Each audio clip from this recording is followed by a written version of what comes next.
Good afternoon, guys. We're going to talk about what is intelligence is. So basically, intelligence is the ability to learn about something or adapt the current situation in a certain environment.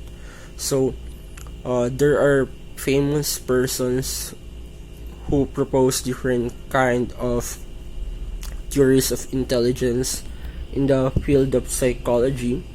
The first person is Charles Spearman. So, Charles Spearman proposed the general intelligence or the G factor theory.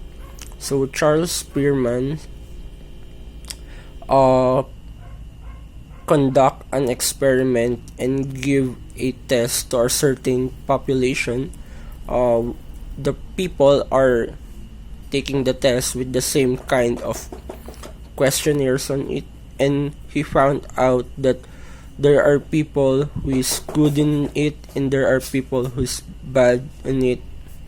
So therefore he concluded that intelligence is something numerically measurable.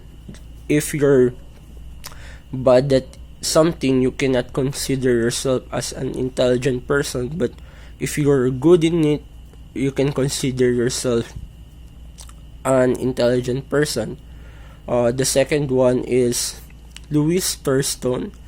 So Thurston says that instead of seeing intelligence as a basic ability, we should compose of 7 mental abilities before we considered ourselves intelligence.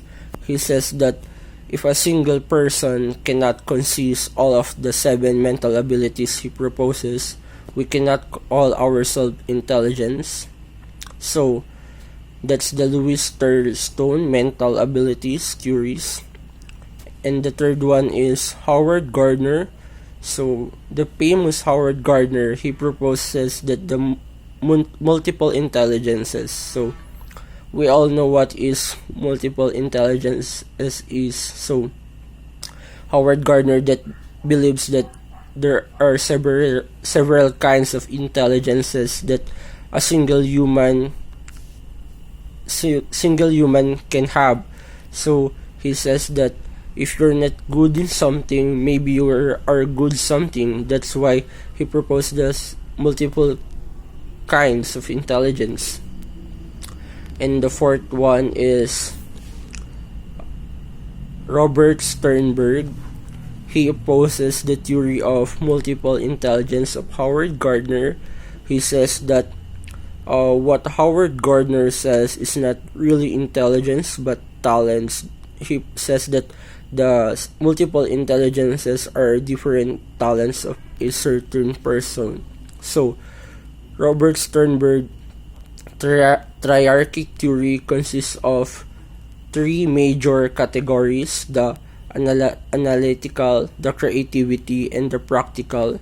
So the analytical element is composed of the problem solving skills of a single person, and the creativity is the element of how you adapt the current situation, and the last one is the practical element, is something to do about the change of movement in a certain environment or in a certain scenario. So he says that to become an intelligent, you should compose of these 3 categories. So the next one is J.P. Galford factor analysis theory. Like Charles Spearman, Louis Thurston, and Robert Sternberg, he says that before becoming an intelligent person, you must consist of this kind of factors, and you cannot consider yourself intelligent if you're not composed with this kind of factors. So my insights about this is intelligence is the ability, like I said, it's the ability how to adapt or learn on something, but I do believe in different kinds of intelligences. So So talent is something born naturally, and intelligence is something like skill to be grown and adopt. So for you to have to craft the talent, you must be have the intelligence to how you craft your skills. So I do believe in Howard Gardner's multiple intelligences. So we could have the variation and the separation of classification of a single human if it he's intelligent or not. So it is really bad if a people is not intelligent just because he's not good in something. But in Howard Gardner's multiple intelligence, you can be intelligent in your own ways in something you're good on it, and maybe someday you can good in everything like anybody else wants. So that's all. Thank you.